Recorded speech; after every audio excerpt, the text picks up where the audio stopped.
हिंदुस्तान में जहां 80% हिंदू रहते हैं, वहां हिंदुओं के पवित्र स्थल, पूजा स्थल, मंदिरों में पेशाब करने की खबर कई बार आ चुकी है, थूकने की खबर कई बार आ चुकी है, लैट्रिन करने की खबर कई बार आ चुकी है, मूर्तियों को तोड़ने की खबर कई बार आ चुकी है, साधुओं को पीटने की खबर कई बार आ चुकी है, साधुओं को जिंदा जलाने की खबर कई बार आ चुकी है। स्वामी लक्ष्मणानंद जी से स्वामी श्रद्धानंद जी तक, पालघर में संतों तक हजारों साधुओं की हत्या हो चुकी है।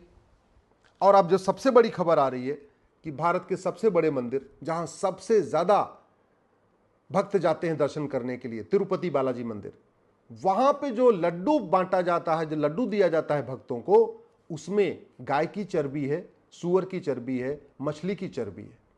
पूरी तरीके से मांसाहारी लड्डू भक्तों को दिया गया है। वहां जैन भी जाते हैं जो लहसुन प्याज भी नहीं खाते, उनको भी सोचिए लड्डू मिल रहा है, मांसाहारी लड्डू।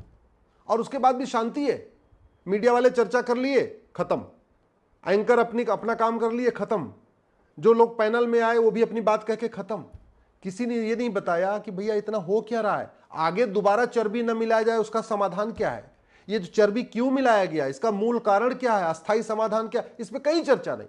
दिन भर की डिबेट हो गई और बात खत्म हो गई। मैं आपसे पूछता हूं, अगर किसी मजार, दरगाह या मस्जिद में जो हलवा बंटता है, जो सेवैयां बंटती हैं, या जो और भी खान पान की चीजें बंटती हैं, अगर उसमें सूअर की चर्बी मिलाई गई होती तो क्या भारत में इतनी शांति होती? क्या नहीं होती। भारत में आज शांति है। और कोई 1-2 किलो लड्डू नहीं, 1-2 पैकेट लड्डू नहीं, 15,000 किलो घी आया है जिसमें जानवरों की चर्बी है। 15,000 किलो घी से लगभग 50,000 किलो लड्डू बनेगा। 50,000 किलो लड्डू से लगभग 5 लाख पैकेट बनेगा। 5 लाख पैकेट बना तो 5 लाख परिवारों में गया। एक परिवार में अगर आप 5 आदमी मान के चलिए तो यानी 25 लाख लोगों ने यह लड्डू खाया, और उसके बाद भी शांति है। जानते हैं क्यों शांति है? क्योंकि हिंदुस्तान में हिंदू बहुसंख्यक है। हिंदू हंगामा नहीं करता, हिंदू मारकाट नहीं करता, हिंदू सड़क पे जल्दी नहीं उतरता। और उसी का फायदा उठाया इस मंदिर के ट्रस्टियों ने, मंदिर के जो इसमें काम धाम कर रहे थे, और उन्होंने बड़े आराम से चर्बी मिला हुआ मांसाहारी लड्डू बनवा दिया और सब लोगों को बंटवा दिया। खेल यह हुआ है कि जो असली घी होता है, शुद्ध घी होता है, वो लगभग वहां पे जो टेंडर है वो 1,500 किलो का हिसाब से टेंडर है, लेकिन जो घी सप्लाई हुआ है वो 300 रुपए किलो का हुआ है। अब स्वाभाविक सी बात है, अगर 300 रुपए किलो का घी आएगा तो उसमें चर्बी होगी, जानवरों की चर्बी होगी, भैंस की चर्बी होगी, सांड की चर्बी होगी, गाय की चर्बी होगी, सूअर की चर्बी होगी, जानवरों की चर्बी होगी। जो जानवर मरते हैं उनसे जो चर्बी निकलती है उससे वो घी बना है। 300 रुपए किलो में तो चर्बी वाला घी मिलेगा। तो ये जो पूरा लड्डू खाया पूरे देश में हुआ है, इसका मूल कारण क्या है? भ्रष्टाचार। और भ्रष्टाचार क्यों चल रहा है? क्योंकि आज तक ये तो छोटा भ्रष्टाचार है, ये तो 15,000 किलो का भ्रष्टाचार है। यहां तो 70,000 करोड़ का कॉमनवेल्थ घोटाला हुआ, न किसी घोटालेबाज को फांसी हुई, न किसी घोटालेबाज की 100% संपत्ति जब्त हुई, न किसी घोटालेबाज की नागरिकता खत्म हुई। 1,76,000 करोड़ का 2G घोटाला हो गया, न किसी घोटालेबाज को फांसी हुई, न नागरिकता खत्म हुई, न उसको 100% संपत्ति जब्त हुई। 1,86,000 करोड़ का कोयला घोटाला हो गया, न किसी घोटालेबाज को फांसी हुई, न नागरिकता खत्म हुई, न 100% संपत्ति जब्त हुई। भारत में अगर आप उठा के देखिए तो लगभग 5,000 बड़े घोटाले हुए हैं। उन सारे घोटालों की रकम लगभग 50 लाख करोड़ की है। 50 लाख करोड़ का घोटाला हो चुका है आजादी के बाद से आज तक। और एक भी घोटाले को, चाहे हर्षद मेहता हो, चाहे तेल घोटाला हो, चाहे राशन घोटाला, चावल घोटाला, दाल घोटाला, मसाला घोटाला, अंतरिक्ष घोटाला, नेशनल हेराल्ड घोटाला, दुनिया भर के उसमें बड़े बड़े पॉलिटिशियन फंसे हुए, किसी को कुछ हुआ नहीं।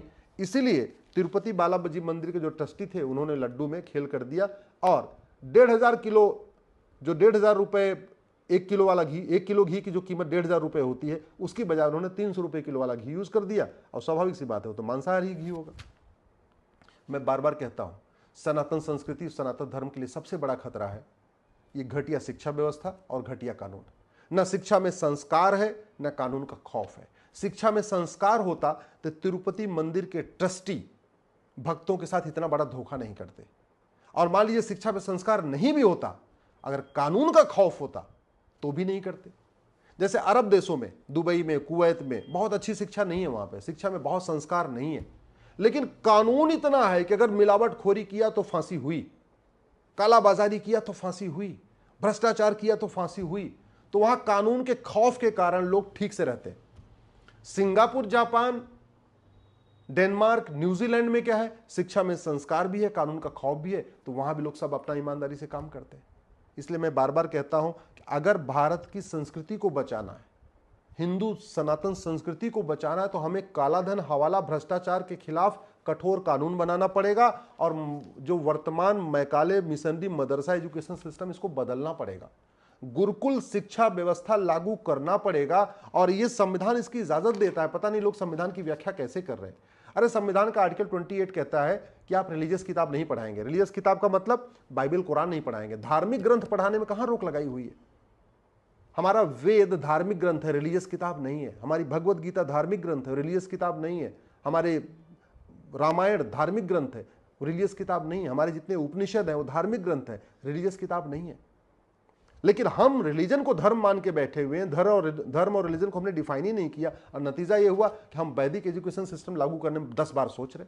करना क्या है? ये राइट टू एजुकेशन एक्ट में केवल इक्वल शब्द जोड़ना है, राइट टू इक्वल एजुकेशन। अभी इसकी उम्र जो है 6 से 14 साल है, इसको 6 से 16 साल करना है, यानी 10वीं तक सबके लिए समान। One nation one education board करना है, वन नेशन वन सिलेबस करना है, वन नेशन वन करिकुलम लागू करना है और सबके लिए वैदिक गुरुकुल शिक्षा व्यवस्था लागू कर दिया जाए। फिर आदमी मंदिर में थूकेगा नहीं, मंदिर में पेशाब नहीं करेगा, मंदिर में लैट्रिन नहीं करेगा, मंदिर की मूर्ति नहीं तोड़ेगा और जिस तरीके से ये मांसाहारी लड्डू बनाए हैं, मांसाहारी लड्डू नहीं बनाएगा। और दूसरा तरीका है कानून का खौफ। कानून का खौफ तब पैदा होगा जब ये अमेरिका का फेडरल पिनल कोड भारत में लागू हो जाएगा। कानून का खौफ तब पैदा होगा जब कानून कठोर होगा, दंड कठोर होगा और सजा 3 महीने, 4 महीने, 5 महीने मिलेगी। और सजा तब जल्दी मिलेगी जब नार्को पॉलीग्राफ ब्रेन मैपिंग कानून होगा।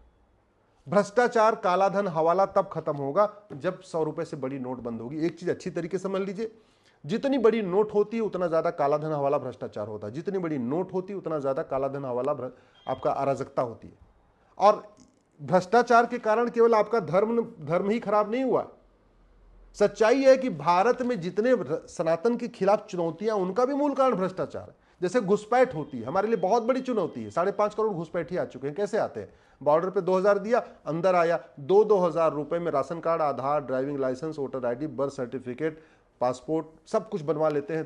3000 मतलब 10 से 15 हजार रुपए खर्च करते हैं, पूरा डॉक्यूमेंट बनवा के भारतीय बन जाते हैं। तो मूल कारण क्या है? घुसपैठ का, भ्रष्टाचार। धर्मांतरण यहां कैसे हो रहा है? या तो भारत के अंदर जो ड्रग स्मगलिंग का पैसा है वो धर्मांतरण में खर्च होता है, या बाहर खाड़ी देशों से हवाला के जरिए आता है, या पश्चिम देशों से NGOs को आता है, FCRA के जरिए आता है। तो अगर काला धन, हवाला, भ्रष्टाचार खत्म हो जाए तो धर्मांतरण भी रुक जाएगा। अवैध निर्माण कैसे हो रहा है? भारत में मज़ारें बनती जा रही, दरगाहें बनती जा रही, मदरसे बनते जा रहे हैं, मस्जिदें बनती जा रही, चर्च बनते जा रहे हैं, सड़क के किनारे, हाईवे किनारे। कैसे? वहां के थानेदार को 5 लाख रुपए पहले दे देते। तो ये जो अवैध निर्माण हो रहा है, इसका मूल कारण क्या है? इसका भी भ्रष्टाचार। भारत में जो डेमोग्राफिक इम्बैलेंस हो रहा है, इसका सबसे बड़ा कारण क्या है? भ्रष्टाचार। जो झुग्गियां बनती हैं ऐसे नहीं बनती हैं। जहां झुग्गी बनती है उसके पहले वहां के पार्षद प्रधान को कुछ पैसा दे देते हैं, 2 लाख रुपए, 3 लाख रुपए, जैसा डिपेंड करता है, छोटा शहर है, बड़ा शहर है।